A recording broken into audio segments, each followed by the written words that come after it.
రాష్ట్ర ప్రభుత్వం విడుదల చేసిన జీవో 115 రద్దు చేయాలని అవుట్ సోర్సింగ్ కాంట్రాక్ట్ నర్సులు డిమాండ్ చేశారు. నర్సరావుపేట పట్టణంలోని ప్రభుత్వ ఆసుపత్రి ఎదుట కొవ్వొత్తులతో నిరసన చేపట్టారు. ఈ సందర్భంగా నర్సులు మాట్లాడుతూ ఏఎన్ఎంలకు శిక్షణ ఇచ్చి వారిని స్టాఫ్ నర్సులుగా పదోన్నతి కల్పించాలని, ప్రభుత్వం తెచ్చిన జీవో 115 వెంటనే రద్దు చేయాలన్నారు. లేని పక్షంలో ఉద్యమాన్ని మరింత ఉధృతం చేస్తామని నర్సులు వ్యాఖ్యానించారు. We want justice. We want justice. Contract వద్దు. Regular వద్దు. Contract వద్దు. Regular వద్దు. Contract వద్దు. Regular వద్దు. మేము 14 సంవత్సరాల నుంచి కాంట్రాక్ట్ బేసిస్లో చేస్తున్నాము. మమ్మల్ని అందరినీ రెగ్యులర్ చేయాలి. ఎవరైతే ఉన్నారో అటు యూపీఎస్సీ అని లేదు, ఇటు ఎన్సీడీసీడీ అని లేదు, డైస్ అని లేదు, అదేం లేదు, అందరినీ కాంట్రాక్ట్ బేసిస్ వాళ్ళందరినీ రెగ్యులర్ చేయాలి. ఈరోజు 17వ రోజు మేము ధర్నా చేయబట్టి దయచేసి అందరికీ న్యాయం చేయండి.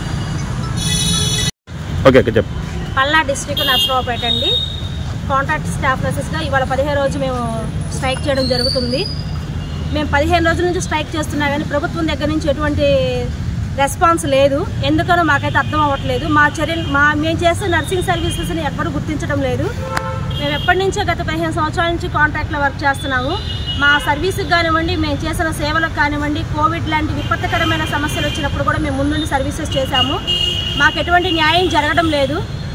మేము గవర్నమెంట్కి తెలియపరిచేది ఏంటంటే, మా వాళ్ళు ఎవరైతే కాంట్రాక్ట్ సర్వీసెస్ చేస్తున్నారో స్టాఫ్ నర్సెస్, జిఎన్ఎం చేసిన స్టాఫ్ నర్సెస్ ఆర్ బిఎస్సీ చేసిన స్టాఫ్ నర్సెస్ వాళ్ళందరినీ కూడాను రెగ్యులర్ చేయాలి.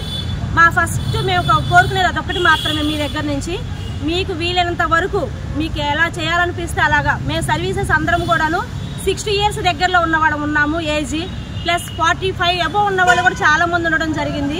వాళ్ళు ఇలా కాంట్రాక్ట్ స్టాఫ్గానే మేము రిటైర్డ్ అవ్వాలా? మాకు ఎటువంటి బెనిఫిట్స్ లేవు. మా ఫ్యామిలీకి మేము రిటైర్డ్ అవుతూ వెళ్తూ కూడా సింగిల్ రూపీ కూడా ఇంటికి తీసుకెళ్లే పరిస్థితి లేదు. నెల జీతంతోనే ఇంటికి వెళ్లాల్సి వస్తుంది. కాబట్టి గవర్నమెంట్ దీని గురించి ఆలోచించి మాకు సరైన న్యాయం చేస్తారని ఆశిస్తున్నాము.